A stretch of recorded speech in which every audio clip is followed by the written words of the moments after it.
Good afternoon guys. और आज हम पढ़ेंगे पार्ट 2 ऑफ ब्रेकअप ऑफ खलीफत, उसका पार्ट 2। इसके पहले मैंने पार्ट 1 पढ़ाया है, ब्रेकअप ऑफ द खलीफेट। तो इसके पहले जो पार्ट 1 पढ़ाया था उसको थोड़ा रिवाइज कर लेते हैं, उसके बाद फिर उसका आज एंडिंग करते हैं खलीफेट का ब्रेकअप।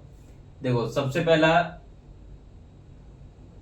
जब अब्बासिड खलीफेट था तो उसमें कुछ स्ट्रेन आया, इंटरनल स्ट्रेन था। इंटरनल स्ट्रेन के कारण अब्बासिड का डिसइंटीग्रेट हुआ। उसमें और एक रीजन था, सुन्नी और शिया जो ऑर्थोडॉक्स थे उन लोग दोनों राइवल हो गए थे और राइवल के कारण उसका डिसइंटीग्रेशन हुआ।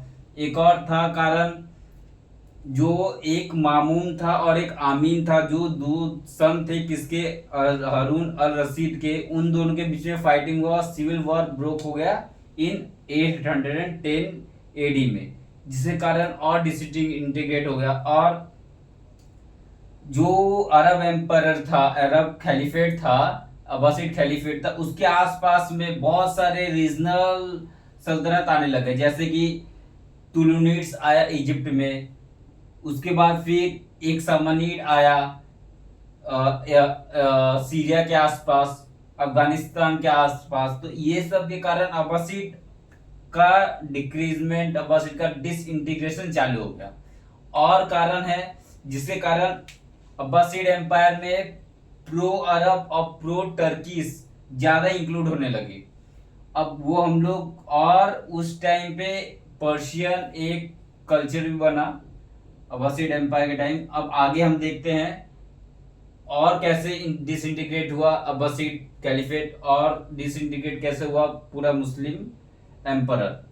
तो थर्ड इथनिक ग्रुप, जो थर्ड इथनिक ग्रुप है, एडेड होने लगे किसमें, अरब में एंड ईरान में। और वो थर्ड इथनिक ग्रुप कौन थे, टर्किश लोग थे। टर्किश लोग ऐड होने लगे किसमें, अब्बासिड खलीफेट में।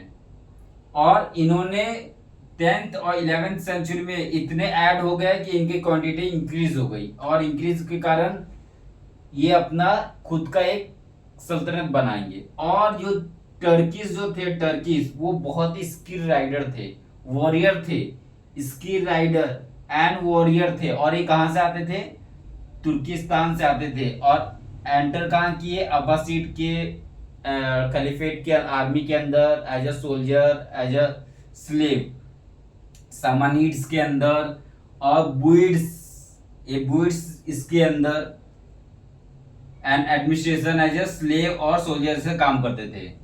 और एक क्या है, later the Turks form the Turks. और क्या फॉर्म किया, एक यही वाला जो टर्क्स जो है वो क्या फॉर्म किया, गजनवीड सल्तनत फॉर्म किया। और गजनवीड सल्तनत वही जो हम लोग इंडियन हिस्ट्री में पढ़ते हैं, मोहम्मद अब गजनी, ये वाली।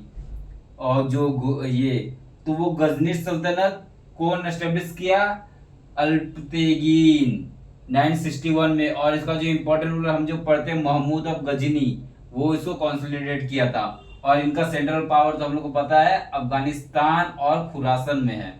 और इसके कारण जो खलीफेट था, अब्बासिड खलीफेट, वो और डिसइंटीग्रेट हो गया। और एक तो फतेहमद, जो मैं पिछले वीडियो में बताया था, फतेहमद खलीफेट का एस्टेब्लिशमेंट हुआ था 969 में इजिप्ट में। उसने कायरा में, इजिप्ट में उसने अपना कैपिटल बनाया था। और उसमें उसके कारण जो अब्बासिड एम्पायर, अब्बासिड खलीफेट है, उसको और डिसइंटीग्रेट हुआ और फर्दर पूरा डिसइंटीग्रेट हो गया इस्लामिक लैंड। उसके बाद साल्जुक टर्क, ये जो साल्जुक टर्क जो थे, साल्जुक टर्क जो थे, ये साल्जुक टर्क कहां से आ रहे थे, ये सोल्जर जैसे एंटर हो रहे थे आर्मी ऑफ समानिड्स। और ये समानिड डायनेस्टी कहाँ है, ये समानिड डायनेस्टी है अफगानिस्तान में। अफगानिस्तान हो गया, उज्बेकिस्तान हो गया, ये पूरा समानिड डायनेस्टी रूल करता था इसमें। तो इसमें आते थे आर्मी जैसा काम करने, कौन, साल्जुक टर्क। और ये साल्जुक टर्क बहुत इंपॉर्टेंट है। और ये समानिड्स में आते थे एज अ सोल्जर, और काराखनीड्स में आते थे एज ए सोल्जर। और खारा खनीज एक डायनेस्टी है, जैसे समनिड डायनेस्टी वैसे खारा खनीज एक डायनेस्टी है। ये ईस्ट वाला डायनेस्टी, फर्दर ईस्ट वाला डायनेस्टी है, मतलब अफगानिस्तान से भी थोड़ा सा और ईस्ट में चले जाओगे तो वहां का डायनेस्टी है। उसमें जो तुगरील था, अब सेल्जुक टर्क का जो दो इंपॉर्टेंट किंग है, एक है तुगरील बहुत इंपॉर्टेंट है, और एक चगरी बेग। तो बस ये दो का नाम याद रखना है, क्योंकि बुक में दो का नाम दिया हुआ है।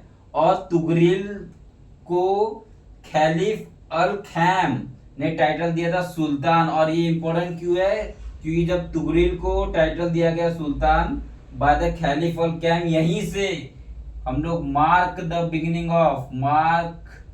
Beginning of separation of religion from the political authority. यहीं से पॉलिटिकल अथॉरिटी और रिलीजन का सेपरेशन होता है यहीं से, इसलिए ये इंपॉर्टेंट है।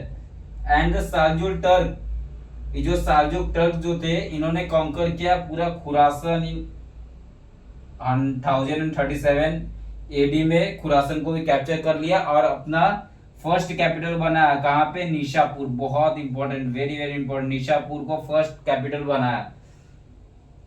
Latest Seljuk also capture the land of Buyids, जो बुइट्स का लैंड था उसको भी लोग ने कैप्चर किया साल्जुक ने। और साल्जुक रूल, अब साल्जुक रूल कैसे करते थे, तो उनको ट्राइबल थे, तो ट्राइबल का जो नोशन ऑफ रूल, तो ट्राइबल का जो notion of rule by the family as a whole, मतलब पूरे फैमिली लोग मिलके ही उसको रूल करते थे। तो साल्जुक का रूल ऐसा था।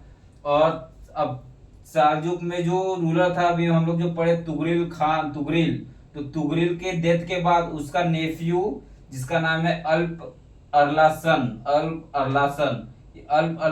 अपने एम्पायर को एक्सपांड किया, कहां तक? एनाटोलिया तक। और इसके बाद पूरा जो अब्बासीड खलीफेट था, फातिमीड खलीफेट था, सब का डिसइंटीग्रेशन हो गया और पूरा इस्लामिक लैंड जो है वो फर्दर डिवाइडेड हो गया सल्तनत में। और वहां से पूरा सल्तनत स्टार्ट हो गया। और वो फिर जैसे हम अपने इंडियन हिस्ट्री में पढ़ते हैं सल्तनत, वो पूरा यहाँ से फिर एक नया हिस्ट्री स्टार्ट होता है सल्तनत का। तो ये हमने पूरा खलीफेट खत्म कर दिया। अब नेक्स्ट हम पढ़ेंगे क्रूसेडर्स। नेक्स्ट वीडियो में क्रूसेडर्स पढ़ेंगे। क्रूसेडर्स, ये क्रूसेडर्स कौन है? ये क्रूसेडर्स ये लोग हैं जो क्रिश्चियन जो है वो होली लैंड को, जेरूसलम जो होली लैंड है वो उसको कैप्चर करना चाहता था अरब से, इसलिए क्रूसेड हुआ। और क्रूसेडर किसको बोला गया? क्रिश्चियंस को। क्रिश्चियन ने अटैक किया जेरूसलम के ऊपर और जेरूसलम लैंड को कैप्चर करना चाहा फ्रॉम द अरब, तो उसको हम लोग क्रूसेडर बोलते हैं। और ये हम लोग नेक्स्ट वीडियो में पूरा क्रूसेडर की हिस्ट्री पढ़ेंगे। वैसे 3 क्रूसेडर बहुत इंपॉर्टेंट है, टोटल 3 क्रूसेडर्स बहुत इंपॉर्टेंट, और 3 क्रूसेडर के बारे में हम पूरा हिस्ट्री पढ़ेंगे इसका। और ये खलीफेट खत्म आपका, और नेक्स्ट क्लास में हम क्रूसेडर पढ़ेंगे। और आज के लिए इतना था।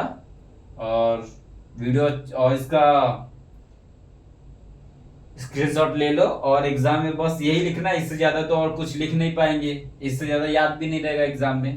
तो इतना याद करना है। नेक्स्ट वीडियो में क्रूसेडर्स पढ़ेंगे। अच्छा लगा तो गाइस सब्सक्राइब करो, लाइक करो, और नहीं भी कर तो कोई दिक्कत नहीं है। Okay, thank you.